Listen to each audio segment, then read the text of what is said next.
राम राम जी सबको। तो आज मैं आपको भगवान राम के राज्य की एक विचित्र घटना सुना रही हूँ। एक दिन के तीसरे पहर राजसभा में बैठे हुए राजा राम ने अपने अनुज लक्ष्मण से कहा, भाई लक्ष्मण, देखो राज दरबार के बाहर कोई न्याय प्राप्त करने के लिए तो नहीं आया है। लक्ष्मण जी बड़े भाई की आज्ञा पाते ही तुरंत बाहर गए और चारों ओर दृष्टि दौड़ाकर देखा। उन्होंने वहाँ कोई दुखिया दिखाई नहीं पड़ा। लक्ष्मण जी राजमहल में वापस आकर राम से बोले, भैया बाहर तो कोई भी मानव नहीं है जो दुखी हो और कुछ निवेदन करने के लिए आया हो। लक्ष्मण जी के वचन से राजा राम को संतोष नहीं हुआ। उनकी बेचैनी से लक्ष्मण जी समेत बाहर दरबार में उपस्थित प्रत्येक व्यक्ति महसूस कर रहा था। उन्होंने लक्ष्मण जी से पुनः कहा, लक्ष्मण, मुझे विश्वास है कि नीति और उचित न्याय पद्धति से शासन करने पर प्रजा सर्वदा सत्य के मार्ग पर अग्रसर रहती है और उसे किसी प्रकार का कष्ट नहीं मिलता। यह सब होते हुए तुम प्रजा के हित चिंतन में सर्वदा सक्रिय रहना। अब एक बार पुण्य बाहर जाकर किसी भी कार्यार्थी, अयार्थी या न्यायार्थी का पता लगाओ। कोई भी ऐसा प्राणी यहाँ से निराश होकर ना जाए। श्री राम जी की आज्ञा पाते ही लक्ष्मण पुण्य बाहर गए, लेकिन इस बार भी उनको राजभवन के बाहर कोई भी मनुष्य नहीं दिखाई दिया। लक्ष्मण जी ने फिर से अपनी पैनी निगाहों चारों तरफ से दौड़ाई और देखा कि एक कुत्ता दुखी मन से वहां बैठा है। लक्ष्मण जी को देखते ही वह कुत्ता उठ बैठा और अपने दुखी मन की भावना को व्यक्त करते हुए जोर जोर से रोने लगा। उन दिनों राजा, राजघराने के लोग, राजकाज देखने वाले अधिकारी तथा विद्वान लोग पशुओं पक्षियों की भाषा जानते थे।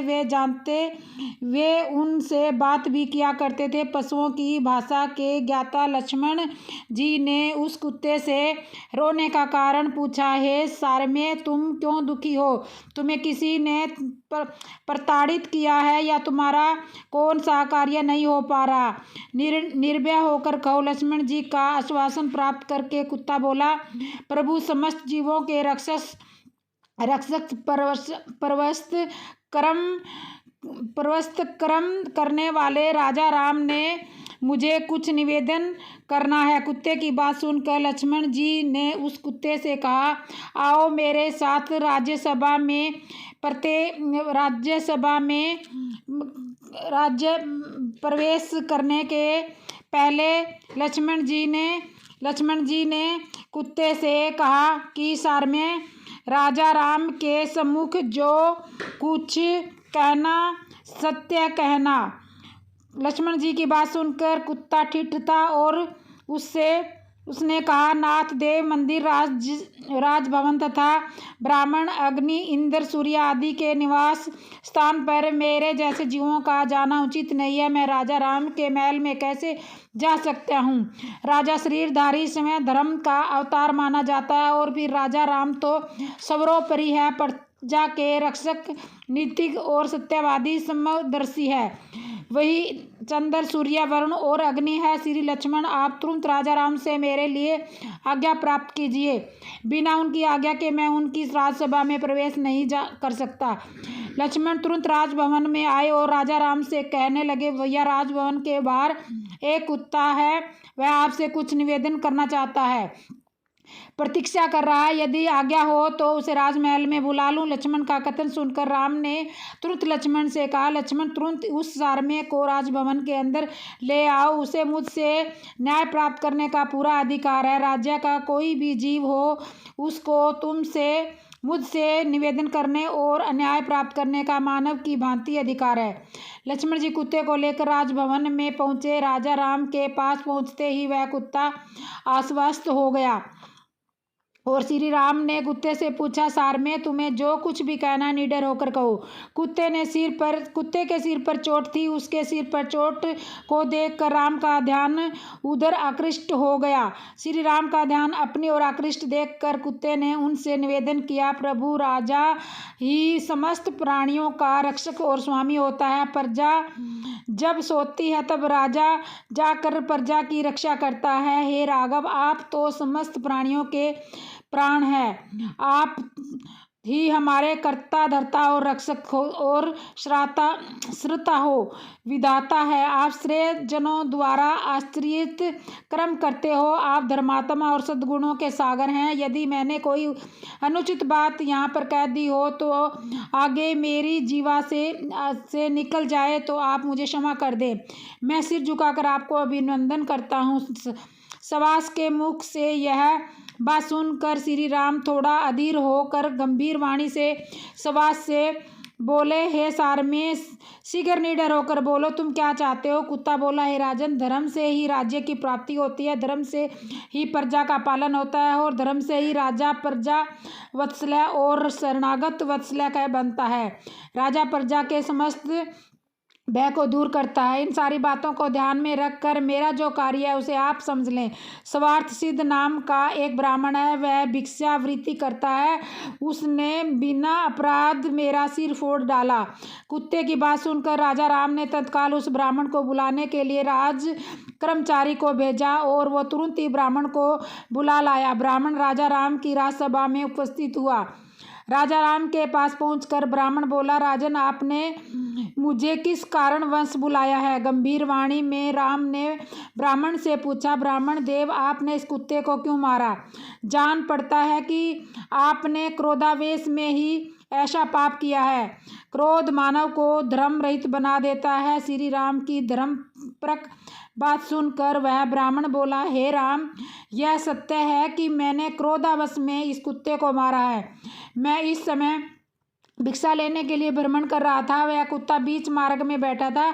सुबह से भिक्षा उस समय तक नहीं मिली थी जब अतः मैं कुछ अन्यमनस्क खिन्न था। मुझे भूख भी लगी थी। मैंने इस मार्ग में से हट जाने को कहा, किंतु यह मार्ग से नहीं हटा। मैं भूखा था, क्रोध आ गया मुझे और भी क्रोध में मैं इसे मार बैठा। मैं आवश्यक दोषी हूँ और इसे स्वीकार करता हूँ। इस अपराध का जो भी दंड दोगे वो मुझे स्वीकार है। आपसे दंड पाने के बाद मुझे नरकगामी होने का भय भी नहीं रहेगा। ब्राह्मण की बात सुनकर राजा राम अपने सभी सभासदों से पूछने लगे, इस ब्राह्मण को क्या दंड दिया जा सकता है? उस समय राम की सभा में कुल गुरु वशिष्ठ, ऋषि भृंग, ऋषि कुतश्ल्या, डिंगरा आदि श्रेष्ठ विद्वान उपस्थित थे।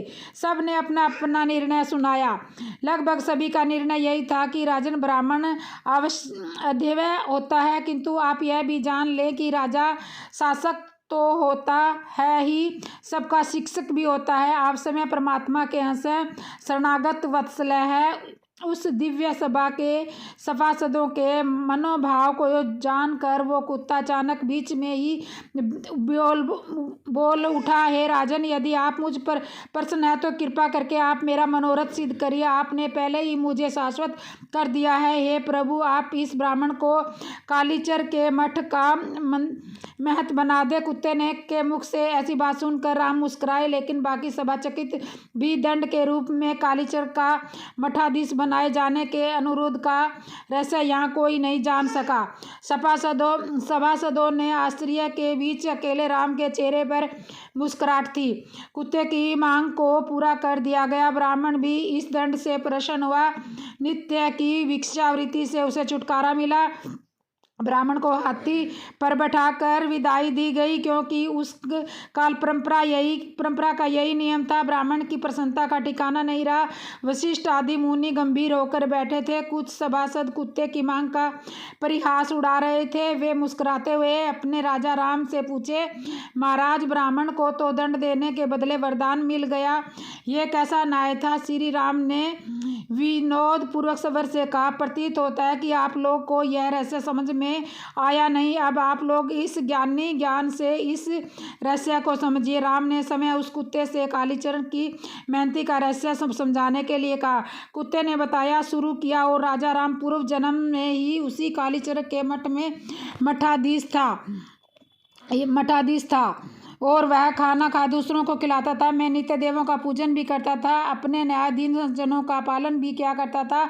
मैं समस्त कार्य में धर्म और नीति को महत्व भी देता था। इतना करने पर भी मुझे कुत्ते की योनि में जन्म लेना पड़ा, लेकिन उन अच्छे आचरणों के कारण मेरे पूर्व जन्म का ज्ञान मुझे बना रहा है। कुत्ता कहता गया, हे महाराज, ब्राह्मण तो क्षमाशील, क्षेत्रीय और दयालु होते हैं, किंतु यह ब्राह्मण तो अत्यंत क्रोधी है, धर्म शून्य, अहितकार, शीर्षक, सद्भाव का और मूर्ख भी प्रतीत होता है।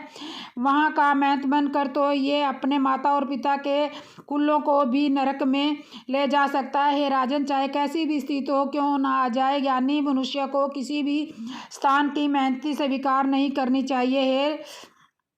हे प्रभु, जिसको बंधु बांधुओं सहित नरक में भेजना, उसे देव, गो और ब्राह्मण के अधीनस्थ महंत बना देना चाहिए। हे सर्व, जो देव, बालक, स्त्री तथा ब्राह्मण के लिए अपीत धन को समय भोगता है, वह निश्चय ही नरक में जाता है और नरक तुल्य कष्ट भोगता है। कुत्ते की बात सुनकर राजा राम गदगद हो गए और कुछ विस्मित भी हुए, लेकिन सारी सभा स्तंभ थी। इस रहस्य का उद्घाटन करने के बाद वह कुत्ता जहाँ से आया था वहीं चला गया। कुछ समय पहले कुत्ते के न्याय का परिहास करने वाले सभासद अब मौन बैठे हुए थे। जय श्री राम। तो आपको ये मेरी कहानी कैसे लगी बताना। जय श्री राम।